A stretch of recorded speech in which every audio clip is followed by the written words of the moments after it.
Hop, c'est parti. Alors, je suis à Fréjus au Monster Arts avec Marcus Fortunato, basse et chant, Nicolas Lebras, guitare et Valentin Leroy, batterie du groupe Spiritoire. Alors, bonjour et merci d'avoir accepté cette interview. Salut Manu. Salut.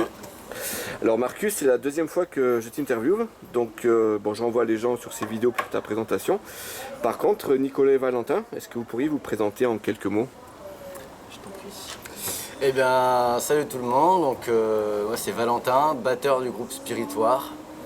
Plus d'autres projets à côté, mais là, on est là pour voilà, Spiritoire. Et puis Nicolas, donc moi je suis guitariste et je fais quelques chœurs aussi au sein de Spiritoire. D'accord. Alors, avant que l'on passe à Spiritoire, Marcus, donc la dernière fois c'était ici même en janvier avec Fortunato, où vous ouvriez pour Amon Cetis. Quel bilan tu tires de ces 3 dates effectuées? Un sacré paquet de rigolades. Et on s'est vraiment super marré pendant ces 3 jours. Et c'était le but de la manœuvre, quoi. C'est qu'on passe 3 jours entre potes avec les musiciens de Fortunato et les musiciens d'Amon Cetis. Et ça a été amplement réussi. D'accord. Alors, sauf erreur de ma part, quand vous aviez donc ici au Monster Arts, vous deviez faire une reprise de Riot, mais qui n'avait pas eu lieu, il me semble. En fait, on a fait une setlist courte parce qu'on était en première partie. D'accord. Et donc on n'a pas fait la reprise parce qu'elle ne fait pas partie de la setlist courte. Ok. On l'a fait uniquement au Rock It lors des 3 dates qu'on a fait à la suite. D'accord. Ok, alors Spiritoire. Alors, je voudrais commencer par une petite particularité. Vous êtes tous gauchers, mais vous jouez comme des droitiers. Est-ce que vous pourriez développer ce détail? Et ben écoute, ouais, on est tous gauchers dans nos instruments, mais effectivement, on a. D'ailleurs, c'était même pas un critère finalement. On s'est découvert tous les 3 gauchers en signant un autographe, en disant ah mais toi aussi, ah mais toi aussi, et puis voilà. Mais on a tous effectivement appris notre instrument en droitier. D'accord. Donc, voilà, on joue de la basse, de la guitare et de la batterie en droitier. Donc qu'on soit tous les trois gauchers, quoi. Donc ça a causé de problème à personne au départ pour apprendre l'instrument ou quoi? C'est tout naturellement quoi. Ouais, ambidextre de naissance. Non, ça a été fait super naturellement. Moi, je me suis même pas posé la question à prendre la basse en gaucher. Et puis j'en ai une dans les mains tout de suite. Et tout de suite, ça a fait comme ça. D'accord. Pas de question. Alors, j'ai cru comprendre que vous bossiez sur de nouvelles compos. D'ailleurs, ça semble bien avancé. Qu'est-ce que vous pouvez nous en dire à ce jour? Bah écoute, on a 5 compos là, qui sont bien finalisés. Puisqu'on les joue ce soir. Puisqu'on les joue ce soir, heureusement. Ok. Et puis donc il y en a une qu'on a finalisé d'enregistrer et il y aura un clip qui sortira début septembre pour accompagner la sortie de ce single. Et puis les 4 autres, on a enregistré les parties de batterie et de basse. Donc voilà, elles avancent bien aussi. Et puis au-delà de ces 5, on en a au moins 3 autres qui sont en gestation, on va dire. Donc le deuxième album avance bien. D'accord. Et justement, petite parenthèse sur la date de ce soir, vous pensez avoir combien de temps de jeu vu que vous êtes en tête d'affiche? Je crois qu'on joue, on a chronométré 1h15, 1h20 ce soir. D'accord. Alors comme on est bavard, on va parler entre les morceaux, ça fera plus. On continue 1h30. Je regarde Valentin parce que Valentin il aime bien quand on enchaîne. Tu sais, Ça enchaîne. Let the music do the talking. Voilà. Ok. Donc du coup, pour vos nouvelles compos, est-ce que vous allez continuer sous le format avec divers EP ou est-ce que vous allez directement enchaîner avec un nouvel album? Je pense qu'on va enchaîner directement avec l'album là, parce qu'on a l'air bien parti pour composer. Et puis c'est assez productif là, on a déjà 5 morceaux qui sont qu'on a enregistré, les batteries, tout ça. On peut facilement communiquer le temps de sortir vraiment l'album dessus. Ça permettra d'avoir de la matière, sortir des singles jusqu'à sortir l'album et pas forcément rester sur cet EP 3 titres On avait habituellement fait avant le premier album. Et puis il y a quand même structurellement, il y a un truc qui a changé depuis, c'est que on a un local de répète maintenant où on peut s'enregistrer en direct en multipiste. D'accord. Parce que vous Donc quand on joue tous les 3, on peut se dire qu'il y a les micros qui sont placés, on dit bon on y va, on enregistre, et on enregistre. Et ça D'accord. peut être de format définitif en fait. Parce que jusqu'à présent, vous louiez un studio une fois que... Et puis on n'avait pas à demeure si tu veux. On Ok. était obligé de prévoir des sessions spécifiquement pour ça. D'accord. Maintenant on n'a plus besoin de prendre à l'avance, de se dire le jour 1 on enregistre. on enregistre ou pas quand on répète ensemble, tu vois. Ok. Et ça, c'est absolument génial. C'est un gain de temps monstrueux. Ah oui, j'imagine quoi. Plus facile pour bosser, on a des super démos, pré-prod derrière pour vraiment bosser le morceau. On est vachement plus productif comme ça. Ouais. Là, le studio d'enregistrement demeure au local. D'accord. Alors, la formation de Spiritoire, donc elle se fait en 2021. Alors, vu que vous avez tous divers groupes, est-ce qu'à la base vous planifiez un projet éphémère ou est-ce que c'était déjà prévu à long terme? Alors en fait c'était pour un projet éphémère, c'était la sortie du Covid et le moment où on pouvait reprendre certains concerts. Et du coup on a une amie commune qui a décidé de faire un concert en mode, fête de la musique un peu organisé avec, il y avait quoi, il y a 3 batteurs, 4 guitaristes, 2 bassistes, 5 chanteuses, quelque chose comme ça. De chaque groupe un peu de la région du budget.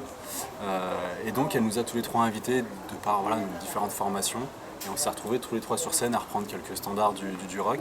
Et en fait, ça a matché. hyper bien matché tout de suite. Donc voilà, on s'est appelés et on s'est retrouvés un soir chez Marcus. Et on a passé un très bon moment épicurien et c'était parti quoi.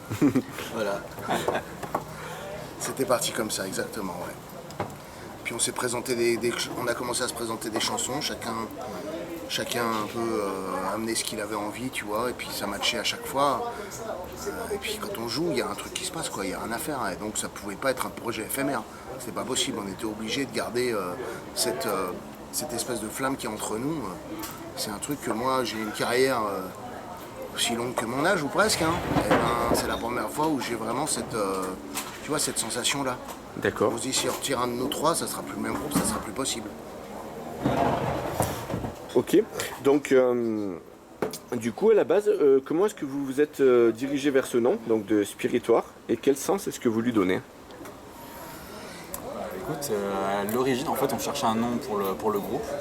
Et puis on a commencé tous à en proposer plein de notre côté. Et effectivement, j'ai proposé Spiritoire à l'origine parce que je suis très très fan d'un groupe de heavy metal qui s'appelle Dyslexia, Oui. qui est un groupe qui a beaucoup tourné dans les années 2000. Et voilà, mon ancien prof de guitare est un des 2 guitaristes. Donc j'ai vraiment grandi et découvert le métal avec ces CD-là. Donc voilà, et puis il y a un de leurs titres que j'aime beaucoup, sur lequel je me suis beaucoup cassé les dents à la guitare parce que c'est très très très rapide, qui s'appelle Spirit of War. Et donc j'ai voulu leur faire un petit clin d'œil avec l'idée de que ce soit pas l'esprit de la guerre, mais la guerre de l'esprit, ce qui du coup a beaucoup plus inspiré Marcus après sur le texte de ce titre-là. Notamment ce titre-là, mais c'est un sujet qui est vachement récurrent dans nos textes. C'est, ça paraît peut-être être de la fierté mal placée de ma part, mais j'estime ne pas avoir dans ma tête l'âge que j'ai en vrai, quoi. Et mon esprit est toujours en guerre contre mon physique. D'accord. Et donc il y a des choses que j'aimerais faire mais je peux plus faire. Voilà, c'est ma guerre un petit peu quotidienne. Donc c'est un petit peu le petit clin d'œil avec le nom de ce groupe. Et puis il y a un groupe que j'adore qui s'appelle Golden Resurrection, c'est un groupe suédois de néoclassique. Il y a un titre qui est formidable qui s'appelle Spiritoire, donc c'est aussi un petit clin d'œil à ça. D'accord, ok. D'ailleurs, une petite parenthèse pour l'écriture des textes. Tu écris seul ou vous écrivez à plusieurs? On écrit tous. Vous êtes- En fait, Spiritoire, c'est vraiment un projet qui est avec une démocratie Participative. vraiment participe. Ouais, pour parler de choses comme il y a actuellement. C'est vraiment, on prend les, il y a pas, c'est pas la majorité, c'est l'unanimité D'accord. pour toutes les décisions. Et ça, c'est facile quand même. À 3, c'est plus facile Ouais, qu'à heureusement que 10. vous n'êtes pas 15 quoi. C'est ça. Mais on est quand même pratiquement toujours d'accord. D'accord. Alors, premier EP, Sundu Strikes, le 1er décembre 2021. Alors j'imagine qu'à ton habitude, Marcus, voilà, tout est fait maison. Est-ce que ça explique la rapidité de cette première sortie? Non, la rapidité de cette première sortie, elle est expliquée par le fait qu'il y a une communion entre nous qui est indéniable. D'accord. Et on avait un premier concert qui était, je ne me rappelle pas la date exacte, mais en décembre donc 2021. Et je voulais absolument qu'on ait quelque chose à proposer aux gens qui aimaient notre musique. Et on avait tellement de titres qui étaient là, on a eu tellement de facilité d'enregistrer À composer, tout et ça. à composer ces titres qu'on ne pouvait pas passer à côté de ça aussi rapidement, c'était pas possible. D'accord. Effectivement, ce qui nous a aidé, tu vois, c'est que oui, on a tout enregistré et produit nous-mêmes. Donc c'est vrai que voilà, on n'avait pas encore le local à ce moment-là, mais là on a vraiment pu enregistrer facilement. Et puis d'ailleurs le nom, c'est un petit clin d'œil à Maiden. Oui. Un t-shirt évidemment, mais c'est même un gros clin d'œil. Mais voilà, il y avait cette idée aussi, voilà, de pouvoir faire ce clin d'œil-là. Et puis effectivement, pour que notre premier concert, les gens ils puissent savoir un peu de matière, tu vois, quelque chose, que Spiritoire ce soit pas juste un groupe sur les réseaux ou ailleurs, mais que les gens ils aient aussi un souvenir, tu vois, à rapporter cette première date. On avait vraiment à cœur de pouvoir offrir ça. D'accord. Alors, 2 titres sur 3 ont droit à un clip, donc sur ce premier EP. Le premier c'est pour Death Idols. Alors si j'ai bien compris, c'est une histoire de rivalité entre gangs. Ouais. Ouais, d'accord. Ouais. C'est, Pour une fois j'ai juste... c'est un texte à la con en fait. Ok. Mais ça m'a fait planer, c'est presque, je sais pas, c'est un clin d'œil à, tu sais, plein de textes de groupes qu'on aime, c'est viens ici que je te casse la tête quoi.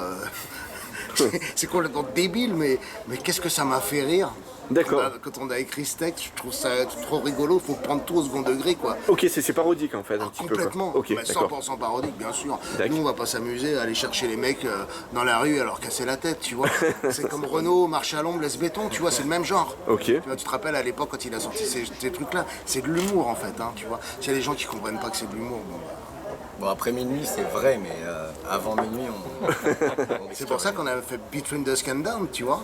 C'est parce que Death Idol est valable uniquement entre le crépuscule et l'aube. Ok. Ah, C'est philosophique là. Je pense aux Gremlins aussi. Quoi. j'ai eu le tourné. T'as pas une autre Faut question surtout, là? faut surtout jamais arroser Valentin après minuit parce qu'il se transforme. Ok. Donc en parlant d'idole, donc même si ça n'a rien à voir, Nicolas, sur ce clip, tu portes un t-shirt Halloween. Donc il faut toujours que je pose une question sur Halloween quand je peux. Quoi. Tu es fan du groupe? Ah ouais, moi, ça fait partie des premiers groupes vraiment de heavy des années 80 que j'ai découvert. Le premier album que j'ai entendu, c'était le Keeper Part 1 et j'en suis tombé vraiment amoureux. Puis Kai Hansen depuis, c'est un guitariste que j'admire, que j'adule même. Voilà, je donnerais cher pour le rencontrer parce que ce soit dans Halloween ou dans Gamma Ray après, je m'inspire vraiment beaucoup de ce qu'il a fait, de cette facilité d'écrire, cette complexité à la fois dans certains titres et en même temps avec plein de choses qui paraissent tellement évidentes. Donc, et c'est d'ailleurs un peu un état d'esprit qu'on essaie de garder avec Spiritoire, tu vois, d'avoir des mélodies hyper catchy, qui restent vraiment en tête. Et que ce soit Halloween ou Gamma Ray, je trouve qu'ils ont vraiment réussi dans leur style à aller là-dedans. Donc oui, voilà, très très fan d'Halloween, j'ai eu l'occasion de les voir 2 fois sur scène. Et j'ai pris vraiment une très très belle claque depuis la reformation là. Oui, d'accord. En 2019 ou 2018, par là. Et je suis très très fier de les avoir vus, avec aussi presque ce line-up d'origine. Quoi. Avec Michael Kiske et Kai Hansen. De toute façon, Kai Hansen, pour le rencontrer, il est toujours très disponible en fait. Je lui enverrai un message. Enfin, au niveau du bus et tout ça, quoi, je veux dire. Ouais, non, j'aimerais On va aller à Hambourg pour le On faire. va aller en Hambourg. Hambourg. Après Fréjus. Ok, donc le deuxième clip, c'est pour Turn Off the Light, où l'on vous voit en salle de répète et boire du vin. Vous avez voulu faire simple. Alors, en fait, Turn Off the Light, c'est le premier. Et puis, D'accord. C'est un titre maintenant qu'on ne joue plus parce qu'il nous plaît moins, était peut-être un petit peu hard FM. Qui n'est pas sur l'album en plus. Il n'est pas sur l'album, exactement. Ok. Mais il fallait bien commencer par quelque chose. Ok. Alors, 1er juillet 2022, deuxième EP, Sundu Strikes Volume 2. Ça contient le titre All My Heroes Are Dead. Marcus, tu sais que Steve Harris est toujours parmi nous ou... Bien joué. Oh, joli. J'aurais dû dire alors quelques-uns de mes idoles sont morts. Oui, c'est vrai. C'est l'exception qui confirme. Non, c'est pas l'exception, parce qu'il y en a plein de mes idoles et de nos idoles qui sont encore vivantes, heureusement. Mais tu vois, on est quand même vachement fan de gens qui sont nés dans les années 40, même des plus jeunes. Valentin, le batteur que tu admires tellement, là, qui est mort il y a pas longtemps, par exemple. Le batteur des Foo Fighters, Tu vois, il y a 2 ans. il faut dire que, tu vois, tous les ans, on a notre lot de nos idoles qui s'en vont les unes après les autres. Et c'était vraiment une chanson qu'on a écrite pour rendre hommage à ces gens-là. D'accord. Il suffit de voir le clip avec tous les gens qui sont filmés et tu sais, qu'on voit les uns après les autres. Bah, c'est tous des gens qu'on a admirés fortement. Ouais, puis il y en a beaucoup, puis la liste elle est même pas exhaustive quoi. Il y en a- Non, bah oui, Exactement. ça a été dur de les choisir. Ouais, exactement, ça a été dur. Et du coup voilà sur la vidéo, le guitariste que l'on voit au tout début, c'est bien Mark Rill de Riot ou... Bien sûr. Oui d'accord, j'avais un doute là-dessus quoi. Ça, c'est une de mes idoles absolues, ça. Oui j'imagine. T'avais cru comprendre. Hein. Donc jusqu'à présent, donc vous évoluez en quatuor, mais le guitariste André Kergona vous quitte à ce moment-là. Pourquoi ce départ et pourquoi être resté en trio? Valentin, c'est une question pour toi, ça. Non, on se correspondait plus du tout dans les mentalités, dans la façon de voir la musique, le fonctionnement du groupe. Et voilà, on s'est retrouvés en fait sur le vif à un concert où il ne pouvait pas venir parce qu'il y avait eu le Covid pour la énième fois de l'année. Et en fait, on a fait une date tous les trois et à la fin de cette date, c'était clair. On reste à 3 en fait. C'était aussi bien le voyage pour aller au concert que le concert et tout s'est super bien passé. C'était fluide, pas avec cette boule de nerfs qu'on devait canaliser pour pas être emmerdé derrière en fait. D'accord. Et là, c'était assez fluide et du coup, il a voulu quitter le groupe et on l'a gentiment remercié d'avoir quitté le groupe. D'accord, donc c'est quand même de son propre chef quoi. Du coup, Ah oui, c'était, vraiment, il y avait un fossé dans les mentalités, dans la façon de faire fonctionner le groupe qui commençait à se creuser petit à petit, tu vois, tu sors 2 EP, donc c'est con, hein, mais dès qu'il y a eu un tout petit peu d'argent dans la caisse, c'était tac, allez, c'est comme ça et comme ça et comme ça, alors que nous, oui, mais l'argent, il faut l'investir dans des clips, dans machin, enfin, faut... Et donc là, on a tout de suite commencé à pu être sur les mêmes idées et ça devenait vite compliqué. Trouver une date, ok, trop cool, on est tous dispo, mais ça commençait à être compliqué, les conditions, le lieu, le machin. Donc voilà. Alors, nous, tout ce qui nous intéresse, c'est jouer. C'est jouer. Tout simplement, Et au on final, se prend la tête sur rien, tu vois. Et au D'accord. final, on s'est retrouvés là, à 3, et à faire Puis il faut fonctionner bien la dire que machine. pour cette fameuse date où il nous a planté au dernier moment, donc Nico il s'est retrouvé à devoir faire toutes les guitares tout seul. Je peux te dire qu'il a battu un putain de boulot en 3-4 jours. Et on s'est dit, putain, ça le fait quand même. C'était même pas en 3 jours, c'était en 1 jour. Ouais,